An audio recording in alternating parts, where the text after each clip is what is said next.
Programa Observadores. Patrocínio. Sinobras, a força de cada um constrói o desenvolvimento de todos. Bom dia, está começando agora mais uma edição do nosso programa Observadores, aqui na telinha da TV Correio SBT, e a gente vai seguindo aí as orientações de vocês, o feedback, e uma das coisas que mais pedem pra gente aqui é tratar temas relacionados à saúde. Então, trouxemos aqui duas feras dessa área, a nutricionista Jaqueline Silva. Bom dia, Jaqueline, bem-vinda. Bom dia, Patrick, obrigada. E também o doutor Wilde Cavalcante, que é endocrinologista, já esteve aqui conosco há 6 anos, doutor Wilde. Passa rápido o tempo. O senhor esteve aqui no primeiro ano do Observadores, que esse ano está fazendo justamente 6 anos. E eu te agradeço por tirar esse tempo para estar aqui conosco hoje. Opa. Bom dia a todos. Eu que agradeço a presença aqui novamente, 6 anos depois, com umas barbas agora brancas, né? Uhum. Nós dois já estamos aí com os cabelos mais brancos. Isso aí. Vamos conversar de saúde hoje. Verdade. Tem muita coisa para a gente conversar e eu já começaria acionando vocês no seguinte sentido. Tem se falado muito socialmente sobre o que a pandemia nos ensinou, né? Pandemia de Covid-19. E eu queria saber, na visão de vocês, obviamente dentro das áreas de cada um, se vocês acham que a pandemia ensinou alguma coisa, nos fez avançar em algum sentido, em um cuidado maior com saúde. Eu começaria pela Jaqueline. Bom, na nutrição, eu observei que a gente conseguiu resgatar um pouco mais essa questão da alimentação mais caseira, né? Voltamos a preparar a comida em casa. A gente está conseguindo trazer também o hábito de preparar marmitas, levar para o trabalho. Então, as pessoas, na pandemia, elas se viram nessa situação de voltarem a ter que se alimentar de forma mais caseira e com a família. E também elas deram uma importância maior aí nessa parte de levar o alimento para o trabalho. Então, dentro da minha prática ali com os meus pacientes, onde eu tenho convivido, eu observei essa mudança, que é positiva, né? Graças então, a famosa a Deus. Lancheira está valendo. Está valendo, está valendo. Doutor Wilde. Eu acho que a grande mudança foi o foco da atenção para a saúde. Sim. Então, essa alavancada do capital saúde, se discutiu muito sobre saúde. E como a gente não sabia a palavra pandemia, todo mundo aprendeu. Sim, verdade. Então a gente conviveu com a pandemia do Covid, mas ao mesmo tempo a gente aprendeu que tinha outras pandemias, que até então eram muito ocultas, a obesidade, o diabetes, a síndrome metabólica, que a gente viu que junto com o Covid elas têm ali um cenário muito desfavorável para aqueles pacientes que tinham aquela situação. Então, ela está dando, ou deu a oportunidade, vamos olhar pelo lado agora de futuro, para a gente falar dessas outras pandemias e chamar atenção para isso. Até porque, com a questão da comorbidade, né, que é um outro termo também que era longe do universo das pessoas, as pessoas passaram a entender que coisas que elas, vamos lá, condições que elas já traziam, tornavam ela uma vítima mais próxima da fase grave da Covid. Ou eu estou falando besteira? É isso, né? Exatamente isso. Então, assim, quando a gente fala de quem eram as pessoas que têm a possibilidade de desenvolver a forma grave? Pessoas com diabetes, obesidade, hipertensão, síndrome metabólica, certo, né? Então, veio despertar para a gente que não é só vacina, é o cuidar dessas situações para evitar exatamente isso. Então, se a gente quer melhorar a imunidade, a gente tem que cuidar, que ela vai falar mais da alimentação, né, da questão da síndrome metabólica, de melhorar esses marcadores e da vacina também, né? Certo. Doutor, eu acho que a gente nunca esteve tratando tanto sobre diabetes como no momento atual, né? É uma discussão em todas as sociedades, né? A gente vê até os próprios Estados Unidos, né? Onde eles passaram a tratar a coisa encarar esse problema de uma forma mais séria, e aqui não é diferente, né? A gente vê que enquanto nós não encararmos essa situação, como você até falou usando o termo pandemia, né? Nós não encararmos realmente com a seriedade que esse tema merece, a nossa sociedade não vai estar entendendo, vai estar no mesmo dial sobre os perigos que estão relacionados às doenças. Eu queria que você falasse um pouquinho sobre diabetes, sobre os tipos de diabetes. Então, Patrick, diabetes é uma doença que tem uma coisa em comum. É uma classe de doenças, né? Que tem uma coisa em comum, que é estar com açúcar alto no sangue. Certo. É uma taxa de açúcar alto chamada hiperglicemia. E tem vários tipos de diabetes. O que a gente mais conhece é o tipo 2, que é o que está envolvido na pandemia, que vem com os hábitos, né? Com o estilo de vida. Aí temos tipo 1, que é uma doença um pouco mais rara, mas que tem acontecido mais, que é uma doença autoimune. O diabetes gestacional e outros diabetes mais específicos que a gente não vê tanto. O que chama a atenção é que como eu falei, é uma classe de doença e que tem em comum a hiperglicemia. E ela é uma doença que eu digo ser metabólica, social e emocional. E física, né? E na física é um distúrbio que acontece a nível hormonal. Como tal, ela não é tratada apenas de uma forma. Um conjunto de fatores, entre eles a nutrição. Principalmente a nutrição, né? A nutrição hoje ela tem um papel principal na síndrome metabólica. Porque eu acredito que essas doenças elas precisam ser tratadas preventivamente, anterior ao acontecimento. Que pode, quando a gente fala de diabetes, a coisa começa a acontecer 10 anos antes. E aí, qual a melhor medida? A educação nutricional, sem dúvida. Então já vamos colocar a Jaqueline nessa conversa aqui. Como encarar isso, Jaqueline, numa sociedade que está cada vez mais envolvida com hambúrguer, né? Com chocolate, com doces, cada vez de forma mais prematura. Tá aqui, inclusive colocaram aqui na tela. Esse aqui é o parque de diversões da grande maioria. Isso é um problema bem comum, né? Não é nem cada vez mais comum, ele é bem comum. Principalmente na rotina das crianças. Hoje, a causa... São vários fatores que geram a desenvolver o diabetes, né? Mas a causa hoje principal, se eu estiver errado, o senhor me corrige, é a resistência insulínica, né? Então, por conta desse excesso da glicose na corrente sanguínea. Justamente por conta dos hábitos alimentares das pessoas, que por conta da correria, ou ambiente que elas crescem, né? A gente vem observando as nossas crianças crescerem num ambiente onde se dá prioridade para alimentos que têm calorias vazias, cada vez mais com menos nutrientes, e também a inatividade física. Então, associado a tudo isso, a gente tem visto aí esse aumento relevante, considerável, né, do diabetes. E antes da gente falar em diabetes, a gente tem aí a pontinha do iceberg, que é a resistência à insulina. A insulina, que além de gerar o diabetes, a gente tem diversos outros fatores, outros problemas, doenças que são causadas por conta dessa resistência, por causa desses hábitos de vida das pessoas, como síndrome do ovário policístico e diversas outras que estão aí associadas também.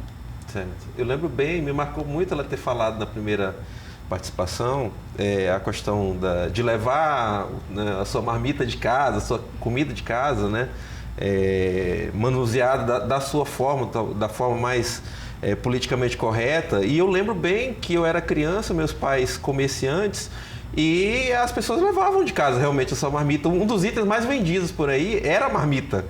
Né? As pessoas sempre tinham lancheirinha ou a marmita. Então, a criança tinha essa lancheirinha que levava de casa e o adulto, quando ia para o trabalho, levava sua marmita. Que é uma coisa que foi sumindo aos poucos na mesma velocidade em que os fast foods se espalharam por aí também, não é isso, doutora? Sim, com certeza. Uma queixa que eu ouço muito, vocês têm criança em casa, né? Nas escolas mesmo já existe um problema, uma barreira para os pais com alimentação mais saudável. Quando o pai chega com a lancheirinha, com alimentos mais saudáveis, mais nutritivos, a coordenação reclama, porque eles precisam armazenar aquilo em geladeira, eles precisam ter um cuidado maior, então acaba incentivando ali os lanches empacotados, embalados, e vai desincentivando a alimentação nutritiva, que antes era super comum pra gente, né? Eu sempre levava uma fruta, um pãozinho com queijo na lancheira. E agora a gente viu sumir aos poucos, né? Tá sumindo. De uma forma muito estranha, doutor. Na verdade, é a praticidade do mundo moderno, né? Nós deixamos de ser indivíduos mais ativos, não precisamos mais para a roça, para plantar. A coisa está muito prática. E aí veio com essa praticidade os alimentos processados, vazios, né, nutricionalmente, que geram muita energia. E como consequência disso, uma adaptação surgiu, que foi a resistência insulínica, que é uma alteração hormonal metabólica que leva não só ao diabetes, leva à obesidade, à gordura no fígado, ao diabetes, ao síndrome dos ovários policísticos, a alteração de testosterona em homens, ao Alzheimer. Então a gente vê que todo esse conjunto, muita coisa, que é a síndrome metabólica, ela é a principal causa de morte hoje no mundo. Então, acho que eu disse no programa passado, mas o diabetes ele mata um indivíduo a cada 6 segundos no mundo. Olha que pandemia é essa. E ninguém sabe, ninguém se discute o que é a resistência insulínica. Sim. Né? Isso aí é oculto ainda aos telespectadores e à maioria do mundo inteiro, na verdade. Ninguém sabe o que é essa doença. Outra coisa me preocupa, porque eu estava falando aqui agora justamente que nós temos que encarar essa situação, né? Cada vez mais encarar. E eu tenho uma frase sua aqui que é o seguinte: muitos profissionais da área de saúde ainda não estão preparados para atender em sua plenitude as pessoas com diabetes. E eu fiquei realmente preocupado com isso aí. Na verdade, o diabetes em si, ele é uma doença muito complexa e que requer todo tempo tem uma novidade saindo. E a gente ainda não sabe tudo sobre a doença, a gente ainda está aprendendo.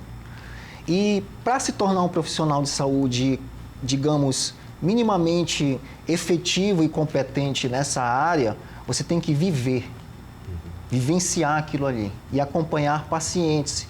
E hoje, graças a Deus, os sistemas, as tecnologias, elas proporcionam esse conhecimento para a gente, das respostas glicêmicas do paciente. A gente consegue, então, acompanhar os pacientes 24 horas através de sensores, de biosensores contínuos.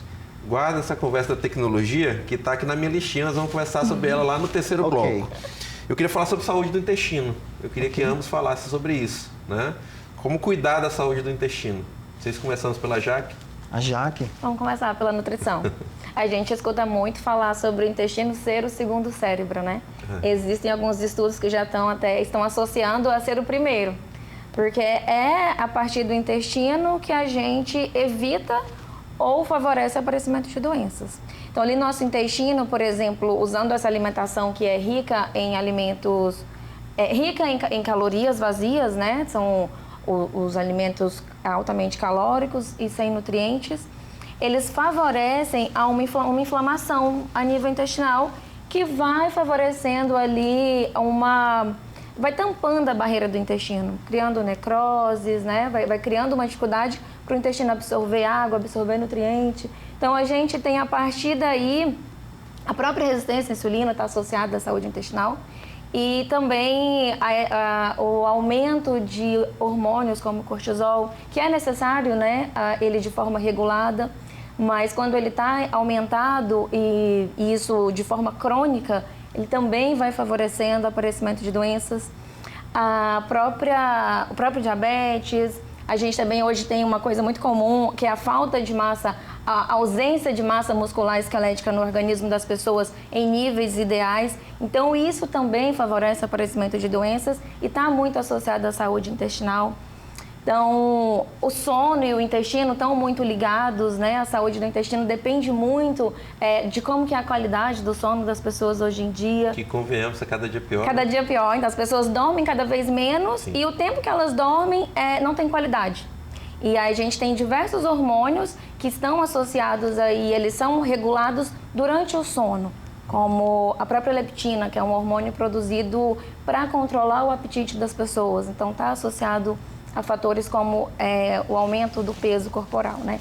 Então, o intestino ele é extremamente importante, associado ao sono, para que a gente tenha uma qualidade de vida melhor ao longo dos dias, né? A gente tenha mais disposição, mais energia e sem falar na questão mesmo de evitar doenças.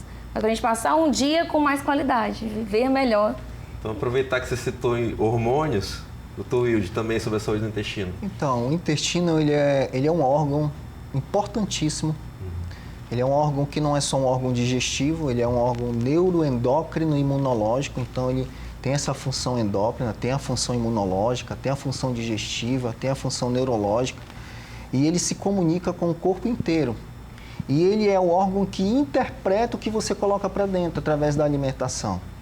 É ali que ele vai fazer a análise dos alimentos e ele vai interpretar. Ali tem um fator agressor e esse agressor pode gerar o quê? Uma resposta de alergia, pode gerar uma resposta de diarreia digestiva, pode gerar uma resposta de dor, uma dor de cabeça neurológica. Então, perceba que ele pode comandar diversos outros sistemas, ele é quem interpreta, ele é um segundo cérebro, importantíssimo.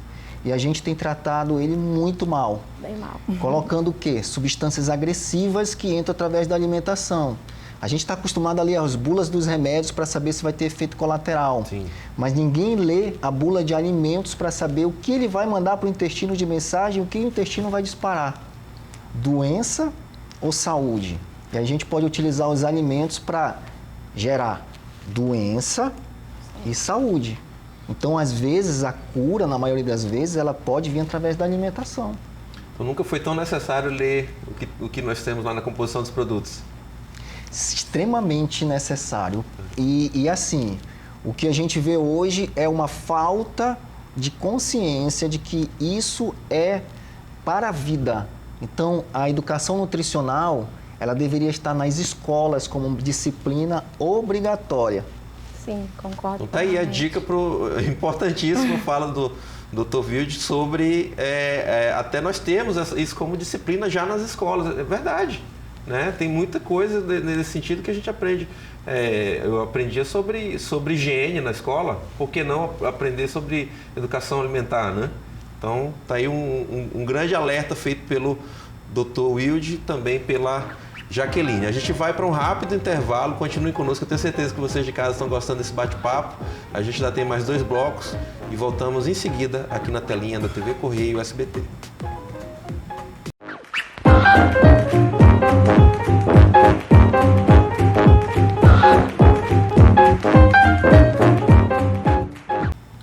De volta com o programa Observadores, aqui no SBT Marabá, hoje recebendo aqui nutricionista Jaqueline Silva, também o doutor Wilde Cavalcante, endocrinologista. Doutor, teve aqui em 2016, né, já são 6 anos, e de lá para cá você também é vereador para outra área, aí, que é o uso das redes sociais. Então eu quero te parabenizar duplamente. Primeiro, por ter conseguido abrir um espaço na sua agenda para estar aqui conosco hoje, compondo aqui junto com a Jaqueline, e também te parabenizar pelo trabalho que você tem feito, que eu considero até um retorno social, né, através das suas redes sociais, sempre com dicas importantíssimas, de uma forma lúdica, de uma forma bacana. E eu até separei 4 vídeos aqui da tua forma de brincar com isso lá no Instagram, para a turma de casa conhecer um pouquinho desse trabalho. Eu vou até pedir também para os meninos colocarem lá o endereço do Instagram na nossa legenda, mas vamos já colocar um aqui, por favor.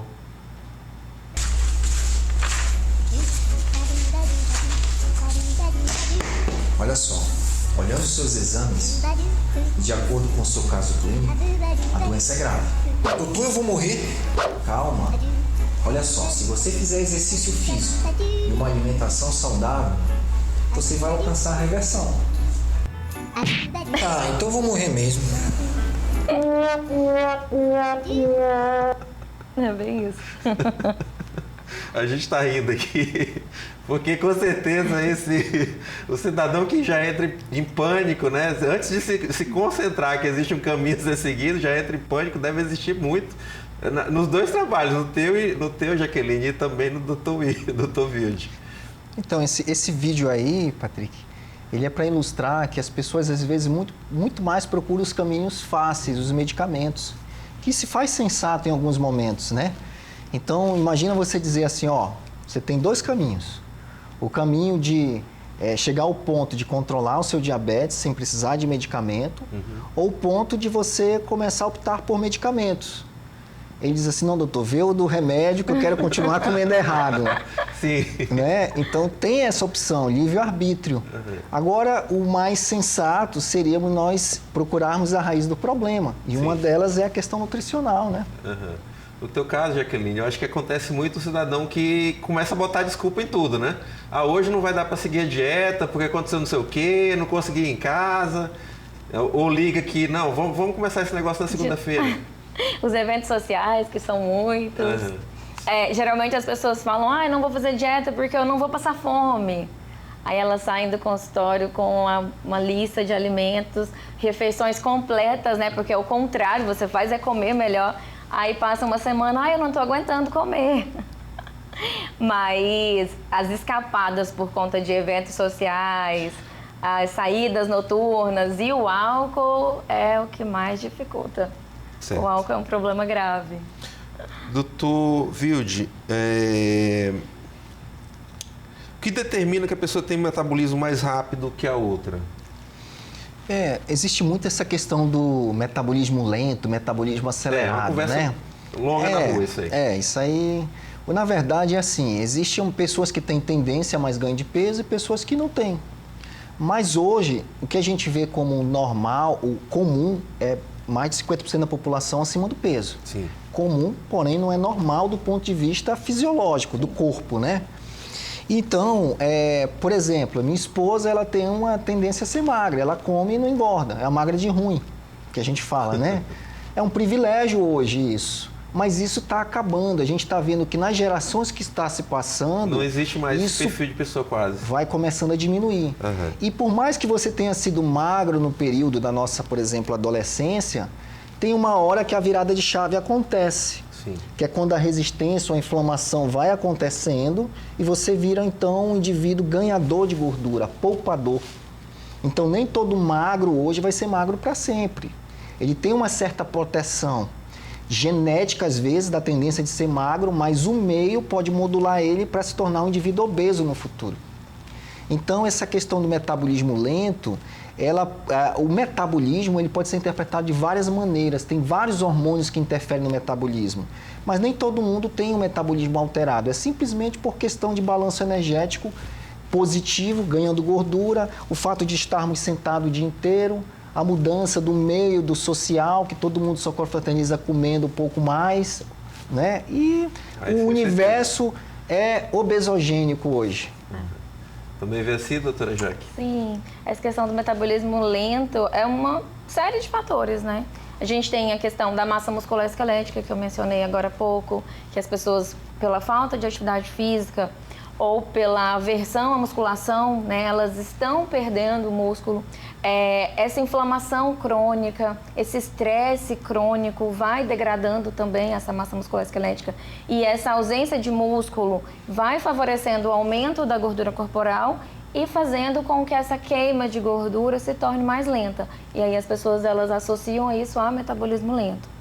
Tem a idade, o fator idade, que mesmo que a gente tenha uma atividade física, tenha uma vida ativa, uma alimentação equilibrada, mas o fator idade também interfere, mas não só ele, né? Não é porque a gente tem, eu tenho 40 anos, meu metabolismo é lento por isso. Eu conheço diversas pessoas que têm 40, 50, 60 anos e põe a gente no bolso aí com energia sobrando, energia extra. Então são diversos fatores. Então deixa eu fazer para vocês, para ambos, uma pergunta que eu sei que a turma de casa faria. Como viver mais? Como garantir uma certeza de que eu posso prolongar a minha vida com qualidade? Acho que todos querem a fórmula da longevidade, né? Hoje a gente fala em longevidade saudável, a fonte da vida eterna.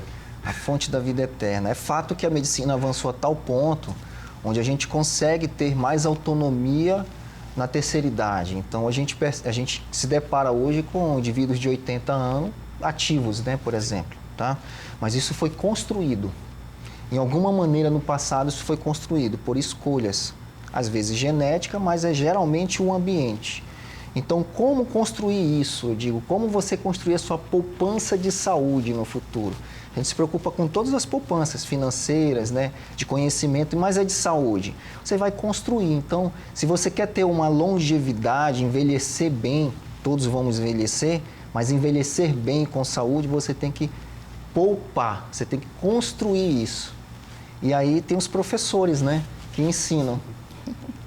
Então, assim, entendo que a pessoa precisa também fazer um acompanhamento da saúde dela, né? Ou seja, não basta ela entender que eu tenho uma alimentação balanceada, eu pratico esporte e tal, só isso não vai garantir, ela vai precisar também ter um acompanhamento regular profissional. Imagina que a gente consegue, né, dizer para o paciente que é importante a educação física, alimentação saudável, sono, cuidar das emoções, cuidar da sua espiritualidade. Hoje a gente sabe que a saúde depende de todo esse cenário, tá? Mas a medicina avançou a tal ponto que se acontecer algum buraquinho lá na frente, a gente consegue identificar antes e fazer uma correção, desvio de rota, ajudar aquele paciente a desviar daquele buraco. Então é importante sim o check-up, as avaliações periódicas, ela tem um racional aí sim. Além de ter esse cuidado geral, é de fazer as avaliações periodicamente. Certo. Jaqueline, ao olhar da nutrição, como viver mais e com qualidade? Sim, essa questão da alimentação equilibrada, né, é essencial. Atividade física, já está mais do que comprovado que a atividade física, ela favorece a saúde, ela evita o aparecimento de doenças. A musculação, entre todas as atividades, é uma atividade de base que vai favorecer. E durante a atividade física, você gera contração muscular e isso libera substâncias que são anti-inflamatórias. Então, elas protegem tanto a saúde do corpo no geral, quanto a saúde cognitiva. Então, são dois fatores importantes. E, além disso, a gente tem o ambiente que a gente vive, essa questão do estresse hoje em dia, né? Controle do sono. Então, tudo isso vai favorecer uma vida mais longa e com mais qualidade. Vocês dois, nas respostas de vocês, falaram sobre a questão, né, psicológica, né? Eu acredito que tudo que a gente tem vivido ultimamente, né, principalmente citando novamente pandemia, o que prosperou aí foram situações que poderiam ser gatilho para uma série de situações, né? O quanto as áreas de vocês estão ligadas também nessa questão de atentar aos pacientes de que eles precisam também ter esse cuidado psicológico? O sistema de emoções, que quando tem alguma alteração, algum abalo, por exemplo, na época do Fica em Casa, da pandemia, isso gerou uma crise de ansiedade generalizada, de depressão. Perfeito. E a gente viu ganho de peso nesse período, aumento da incidência de diabetes, de novos casos aparecendo. Então você percebe que o sistema de emoção, ele está interligado a outras doenças que vão aparecendo. Porque quando eu tenho mais cortisol, mais medo, mais adrenalina aparecendo, ele modula outros hormônios. E aí a modulação leva a outras doenças, como o próprio desejo de comer mais. Então, e ao aparecimento do diabetes, por exemplo. Então, o nosso corpo está todo interligado. Nós somos o que pensamos e o que comemos. E as bactérias que habitam dentro da gente ainda têm um comando. Elas também comandam um pouquinho a gente. Sim. E as bactérias que estão no nosso intestino. Então, falar de saúde não tem como, senão temos que falar em emoções, equilíbrio emocional. Eu lembro bem, logo no início da pandemia, a gente pensava que era uma coisa, né, vai durar poucos dias, poucas semanas, e a coisa foi se prolongando. E uma coisa que nós temos certeza é que o ser humano não foi feito para ficar engaiolado, né, para ficar preso em casa. E assim como você citou essa situação, veio imediatamente a imagem na minha cabeça de que o quanto isso foi sofrido para as pessoas se sentirem tolhidas, né, de poderem visitar um parente, de poderem estar na rua, socializando. E uma coisa que a Jaqueline sempre fala, né, Jaqueline, que o ser humano foi feito para se movimentar, ele não foi feito para ficar parado. Não, a gente foi feito para estar em movimento. Então, essa coisa da ansiedade também bagunça também a questão nutricional. Sim, a ansiedade, a depressão são doenças emocionais que geram estímulos, né? Então, isso afeta diretamente a saúde intestinal, como o Dr. Wilde comentou, tá tudo ligado. Então, a gente tem respostas automáticas. O nosso organismo trabalha por meio de feedback. A questão da fome e saciedade, por exemplo. Quando a gente está se alimentando, o nosso intestino, o nosso organismo envia um sinal para o nosso cérebro, avisando que está entrando alimento, e o nosso cérebro envia sinais para o nosso intestino para controlar e regular ali os hormônios que favorecem a fome e o apetite, né? Então, ele vai aumentar os hormônios que promovem saciedade, que é a leptina, e começar a baixar os hormônios que dão fome, que é a grelina, por exemplo. Então, trabalham juntos. Quando a gente tem um problema emocional que não está sob controle, isso vai gerar uma resposta, o aumento do cortisol, essa desregulação desses hormônios, né? Então, a gente vai favorecer o aumento de grelina, por exemplo. Então, a pessoa vai ter aquela vontade de comer mais vezes, independente de estar com fome ou não. Então está tudo interligado. A saúde cognitiva ela é extremamente importante também para essa questão de controle de peso, controle de doenças e qualidade de vida. Vamos colocar aqui mais um vídeo do Dr. Field. Coloca o vídeo número 2 aí, por favor. Isso deve acontecer muito, né? Mais um dia normal quando aparece a notícia de um novo chá de emagrecimento. Prosperam nas redes sociais as fórmulas milagrosas e os novos inventos e chás e situações que foram descobertas milagrosamente e que vão, de uma vez por todas, mudar a vida das pessoas. E aí o seu telefone não para de bipar. Perguntando, né, doutor, esse remédio aqui é verdade, cura o diabetes, melhora o diabetes? E quando você faz uma pesquisa hoje na internet, você é bombardeado de informações, né? Aquela palavra ali, ela te caça, né? Sim. E aí as pessoas, os idosos, quando procuram remédio para diabetes, certamente quando ele abre a próxima tela vai estar lá um monte de chá, de remédios, né? Prometendo. E às vezes você tem que ter até cuidado, porque muitas vezes esses remédios sequer passaram por regulação. Sim. Eles não têm avaliação da Anvisa, nada, eles são vendidos na internet sem regulação nenhuma, e podendo causar até prejuízos à saúde. Certo. Doutora Jaqueline, no caso no caso nutricional, eu acho que muito a questão da tecnologia, né? A tal das fritadeiras milagrosas que não usam óleo e que, portanto, tudo que se fizer ali vai ser saudável. Tem muitos mitos aí também. Tem bastante. Essa questão do consumo do carboidrato mesmo, né? A gente vê muito, é muito comum a pessoa falar assim, eu não como arroz. Mas aí ela come um volume muito grande de batata, de mandioca, frita, assada, mesmo que sem óleo. Sem levar em consideração que é carboidrato da mesma forma, né? Então, dependendo de como que se consome o carboidrato, a fruta... não, gente, é super comum. As pessoas comem fruta o dia inteiro e falam, mas eu como bem, eu só como fruta. É carboidrato. Então, dependendo da forma que você consome, independente de ser saudável ou não, vai gerar uma resposta. E aí é onde vem a briga na hora de montar o plano alimentar. Eu falo sempre, gente, fruta não é refeição, mas vira uma briga. Essa é uma briga boa. Gente, já foi mais um bloco. Continuem conosco. A gente vai para um rápido intervalo aqui na TV Correio SBT e voltamos em seguida.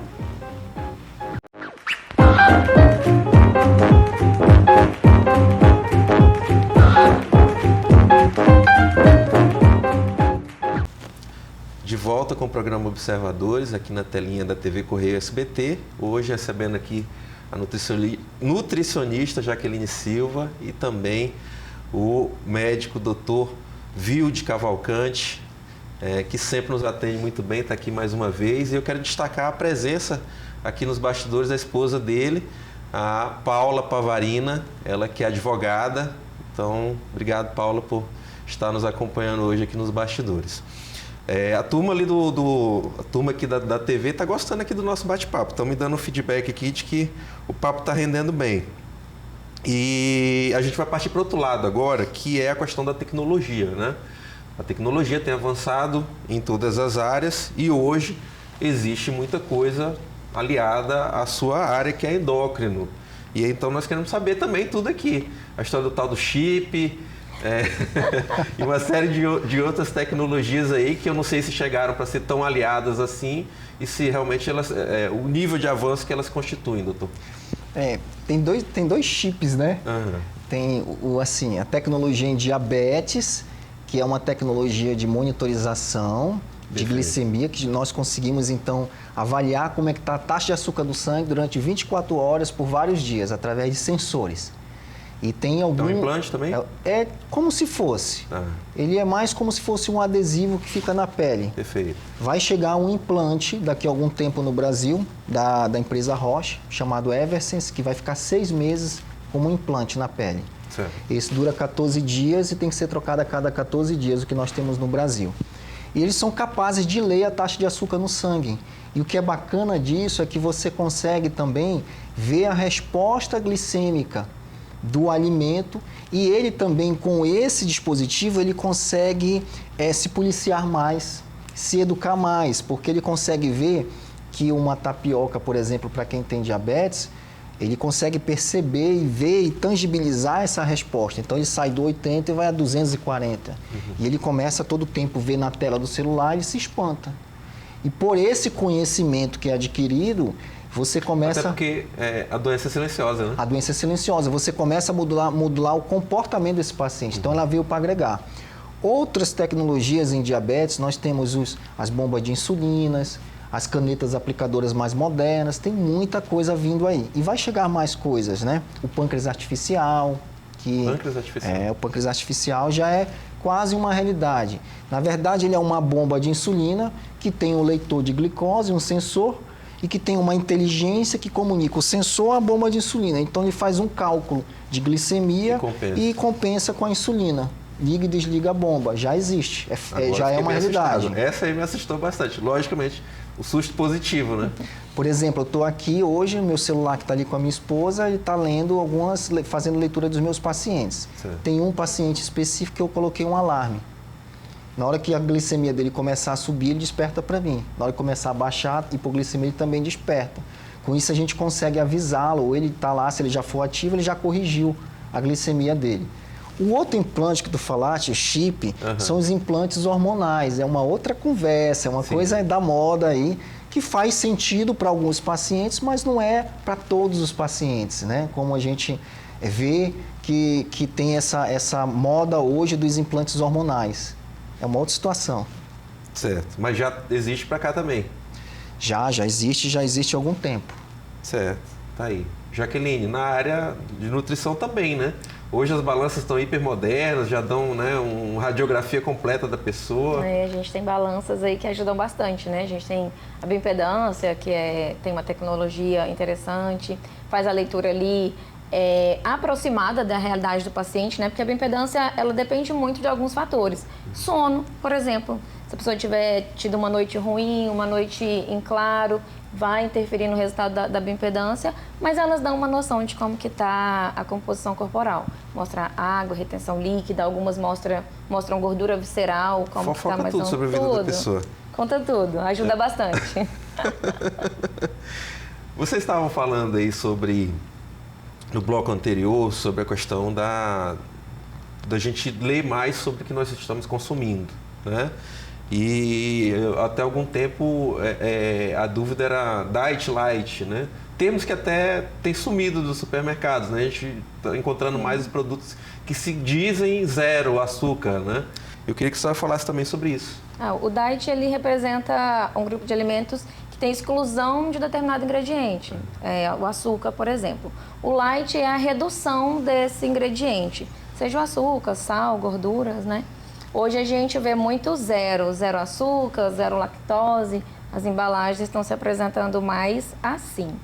Essa questão do zero açúcar é interessante a gente entender um pouquinho do rótulo, ir lá, dar uma lida na lista de ingredientes, porque existe o zero açúcar para o nome açúcar, mas a gente sabe que o açúcar tem diversos apelidos, né? Que acaba também interferindo aí. Tem muito golpe no meio? Tem muito golpe no meio. Alguns que se dizem produto para isso e na verdade não é? Que não é, que tem açúcar escondido ali de outra forma, né? Certo. Vamos colocar mais um vídeo aqui do doutor Wilde. Doutor? O que tu viu aí? Doutor, eu vi o senhor comendo tapioca, doutor. Olha de novo. Aceita uma ameixa? Você tá comendo ameixa? Claro. Eu quero saber se vocês são muito vigiados por aí sobre o que estão comendo ou não, os hábitos de vocês, que as pessoas acham também que quem trabalha com isso não tem vida. Então, eu procuro ser um pouco correto. Eu já tive pré-diabetes, Realmente tem que dar um exemplo. Já fui obeso. Então, eu acho que o profissional hoje, assim, o que eu acredito, ele tem que ser congruente com o que ele fala, né? Não basta mais falar, a gente tem que dar exemplo. Claro que eu tenho minhas exceções, né? Eu acho que é um equilíbrio entre o comer racional e o comer emocional. Então, óbvio que na sexta-feira eu tenho minhas exceções em casa, quando eu viajo eu faço, mas com muito equilíbrio. Então, eu acho que essa questão nutricional, ela envolve equilíbrio emocional e equilíbrio também nas suas escolhas. Você saber quando é que você deve ficar na regra e ter as suas exceções. É tudo sobre equilíbrio. Certo. Concordo com o Dr. Wilde sobre isso. Eu também saí de um quadro de obesidade e venho mudando a minha composição corporal, né? Então, a gente tem que vestir a camisa da empresa. Então, eu não, por exemplo, comer na rua é algo que eu não gosto, evito muito, não gosto do alimento da rua, eu gosto de preparar minha comida. Mas temos as exceções, a gente tem o que gosta muito, tem as coisas que lembram ali a comidinha da avó, da mãe na infância. Então, a gente tem sempre uma exceção. Mas o hábito mesmo diário acaba sendo aí para alimentos que são mais nutritivos. Certo. Doutor Wilde, eu acho que não posso lhe deixar embora sem falar de tireoide. Ok. Vamos falar um pouquinho sobre isso, qual a importância do cuidado da tireoide. Eu acho que o grande tema da tireoide, Patrick, é aquele mito ou verdade, se ela engorda, se ela não engorda, se emagrece, né? O que eu percebo que as pessoas até muito acima do peso, atrelam a responsabilidade da tireoide sobre o seu peso. E a gente sabe que a tireoide não tem essa capacidade de gerar obesidade, ela tem uma capacidade de causar uma certa lentidão no metabolismo, é fato, mas ela não é responsável pelo ganho de peso por total. A obesidade ela é complexa, ela é multifatorial. Mas a tireoide virou meu vilão favorito, é fácil jogar a culpa nela. É fácil jogar a culpa nela. Então, a gente sempre quer achar um culpado. Então, ela que lidar muito no dia a dia com a prática da nutrição, os pacientes, primeiro, eles acham, ou alguma grande parte, que eles se alimentam de forma saudável, quando, na verdade, não é o saudável, isso é relativo. Então, quando eles dizem assim para mim, eu estou me alimentando de forma saudável é relativo. Em relação à tireoide, eu acho que essa é a maior questão, o mito de que ela vai gerar obesidade. E aí eu estou falando do hipotireoidismo, que é a doença mais comum, quando a tireoide deixa de produzir o hormônio. Então, ele causa um inchaço, um edema, mas ele não é capaz de gerar essa obesidade, tá? E outras doenças comuns da tireoide, que são os nódulos e os cistos, né?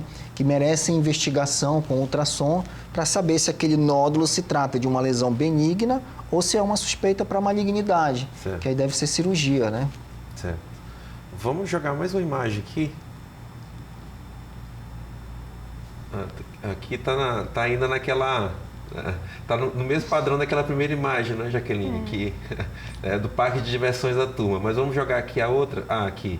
Eu queria falar justamente sobre essa questão da alimentação. E vamos aproveitar a tua presença aqui, Jaqueline, para dar algumas dicas para a turma de casa, como melhorar a alimentação, pensando na saúde equilibrada. Só complementando essa questão da tireoide, é mais fácil o estilo de vida gerar um problema na tireoide do que a tireoide fazer com que alguém se torne obeso, né? Então, a resistência à insulina, por exemplo, ela acaba gerando uma alteração na tireoide que gera um polimorfismo, que acaba gerando até essa questão dos nódulos, né? Cânceres relacionados à tireoide estão associados à forma que as pessoas se alimentam, que geram essa quantidade alta de glicose na corrente sanguínea. Então, está mais associado a isso. E alimentação. Eu vou fazer um comentário aqui, que não me leva a mal meus amigos que são donos de supermercado, tem vários. Mas é incrível que essa parte aqui do supermercado, ela fica lá dentro, lá no fundão, né? A turma ali dos embalados está toda ali na frente e essa turma aqui está lá atrás. Será que é muita coincidência? As mães que sofrem, né? Fala um pouquinho pra gente sobre isso aí. Bom, essa imagem ela é bem interessante, né? É uma imagem onde mostra uma base alimentar bem nutritiva e bem no início da pirâmide ele fala de exercícios diários e controle de peso. Então, a atividade física ela é extremamente importante, associada a uma hidratação correta e ao sono. Acho que deve ser muito comum no consultório também você ouvir falar assim, mas eu bebo água bem. Aí a pessoa bebe 1,5 litro, 2 litros de água por dia. O intestino, ele utiliza aí mais ou menos 1,5 litro de água do que a gente consome diariamente, né? E isso também depende muito do peso da pessoa. Essa informação que jamais me assustou na vida foi essa história de 1,5 litro só para o intestino. Depende também do volume. E eu pensando, eu também era desses, que pensava, né, que 1,5 litro, 2 litros já estava tomando muita água por dia. E depois que eu entendi essa história do intestino... Então, o volume do corpo, o peso, ele tem uma continha que fala que a quantidade de peso vezes 35 ou 40 é a quantidade mínima de água que a pessoa deve ingerir por dia. E a alimentação. A gente tem que ter um equilíbrio.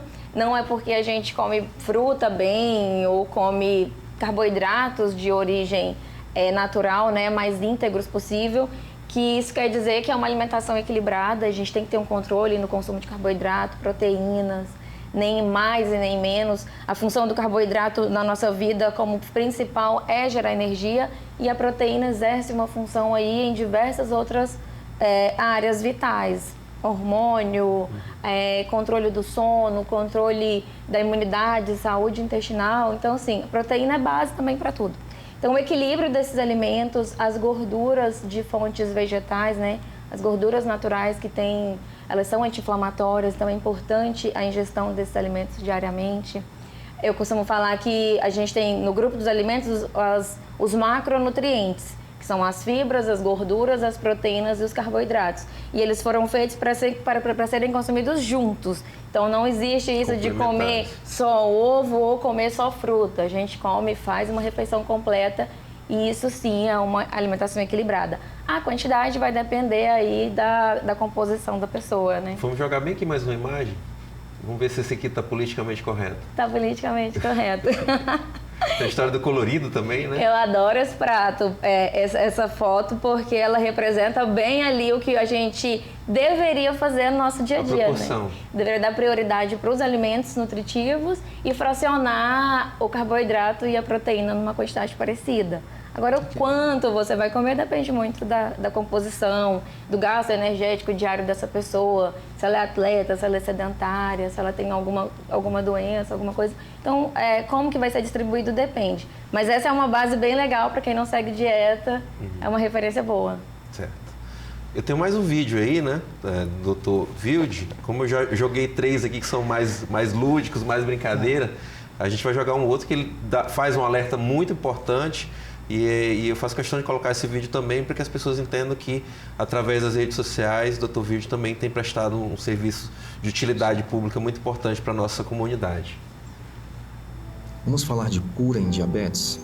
Até 1922, todas as crianças com diabetes tipo 1 e jovens com diagnóstico de diabetes tipo 1 faleciam, morriam.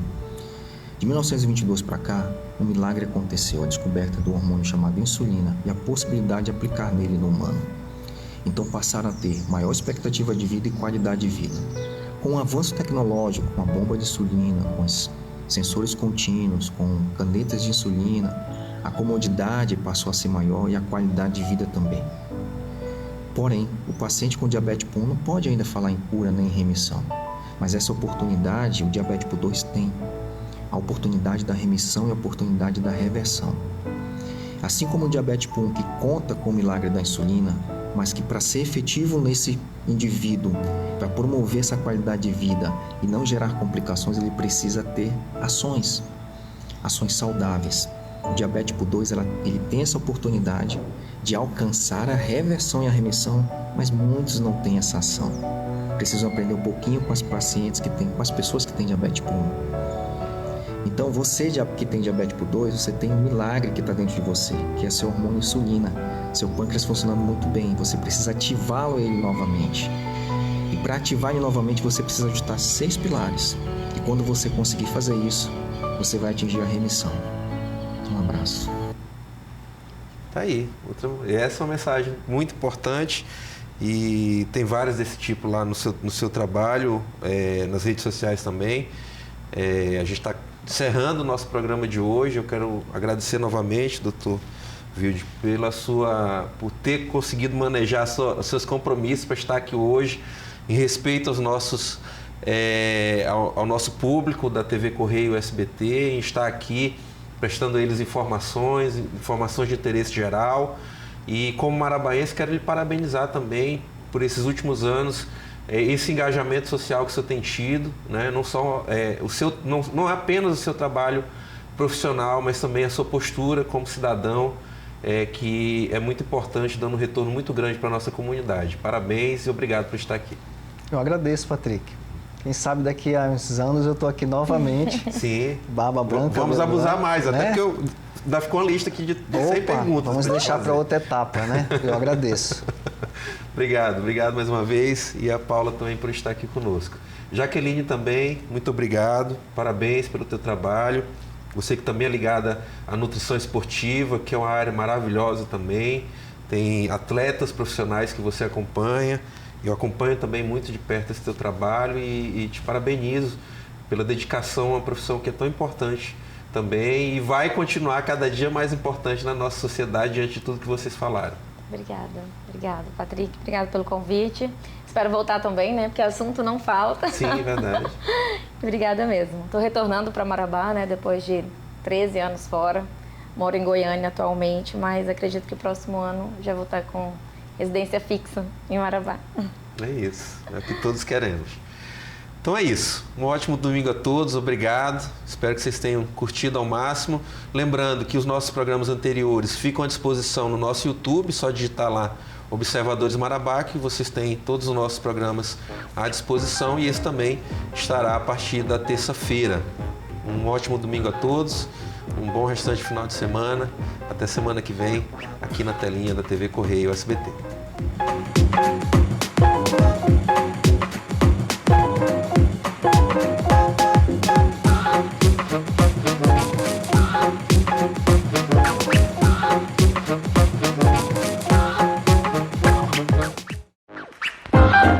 Programa Observadores. Patrocínio. Sinobras, a força de cada um constrói o desenvolvimento de todos.